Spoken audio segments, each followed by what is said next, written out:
So this is our top story. The Prime Minister is going to hold crisis talks at a cabinet meeting today in response to the rail strike, the worst in 30 years. Last-ditch talks failed yesterday afternoon after the RMT rejected an offer from rail bosses of a 3% pay rise. The Prime Minister is expected to call for sensible compromise, as he puts it, and says that the unions are harming the very people they claim to be helping. The Transport Secretary, Grant Shapps, has confirmed a skeleton timetable for today, as well as Thursday and Saturday, that will see about 20% of services running. London Underground services will also be striking today. OK, let's go to our reporters Paul Hawkins, Rachel Sweeney and David Donaldson, all right across the country, keeping you up to date with the situation. Paul, we'll start with you. London Bridge Station, tell us more.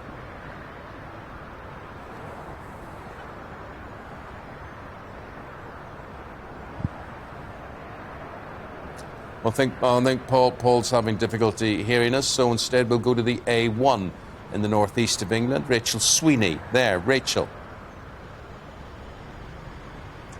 Yes, welcome to the A1. Now, this stretch that I'm on goes from County Durham up to Newcastle and Gateshead. A lot of people in County Durham work in those locations, so the road is usually a little bit busy. It's slightly busier than usual, but it's manageable at this stage. Now, not everybody drives a car, so the route from Durham to Newcastle via rail is very popular. It takes about 9 minutes and to drive is about 35. So when we think about the pandemic, a lot of people working from home. I think a lot of people are doing that today, judging by the traffic that we're seeing here. But really what this is coming down to, from people on social media that have contacted me and GBNews, they're saying this is really about the cost of living crisis. They have to get to work. They've taken extra jobs and they've taken extra hours to survive the high bills and high costs for their household costs. So what I've been doing is speaking to the unions. They say that they're incredibly passionate. They don't intentionally want to put this strain on commuters, and that this isn't a first resort. It is absolutely a last. Here's Dave Lawarne. We want to keep the railway safe. We want to be there so that we can protect the people, look after the people. That includes obviously doing the ticket checks. We're there for security. We're there to assist people who are disabled and need assistance on and off the train.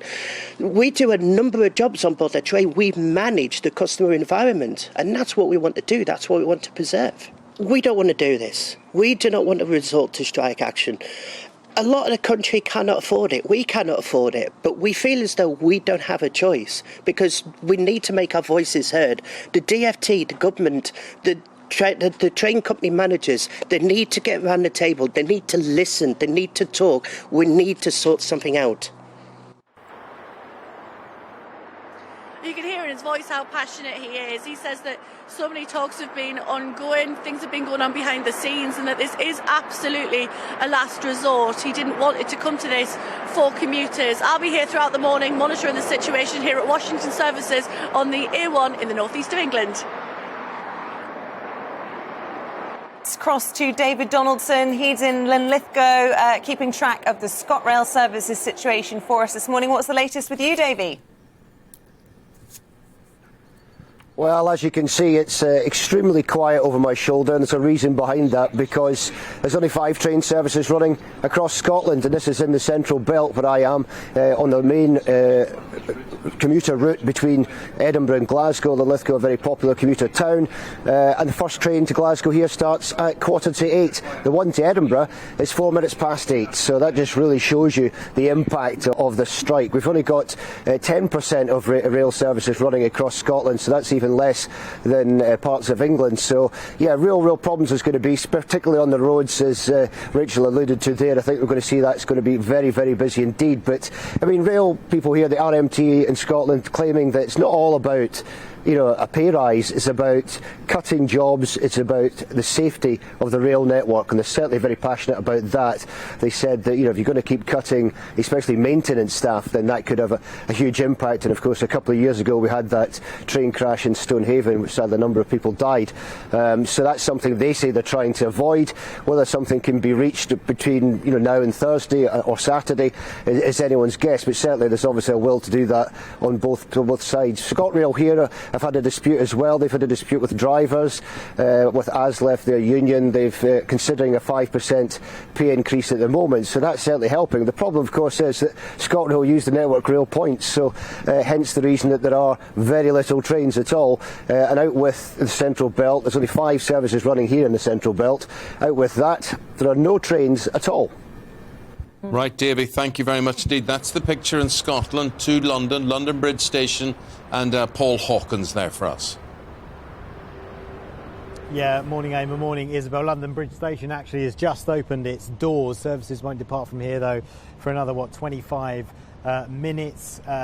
People were waiting outside the station. Normally the station would have been open way before that. The problem here in London is not just that there's a national rail strike, there's also a tube strike on, so very few services will be running today. People will be taking the bus. That's one alternative form of transport from just behind me, or they could take a cab from that cab rank, which was busy earlier. Now, we spoke to one cab driver. We'll hear from him in just a moment, but before that we also spoke to this commuter. How do you feel about the strikes going ahead? Do you think they should?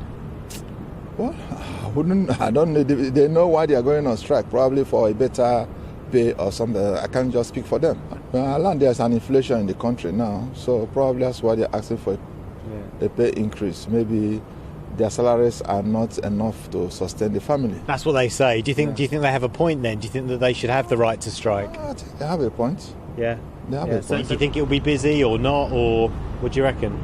No, it won't be busy, especially at the stations. It'll be hotels, people going to airports, people coming in not knowing there's strikes. So, yeah, it's going to be dead. It's dead now, so you can see it. We've been sitting here for 20 minutes or so, so there's nothing happening.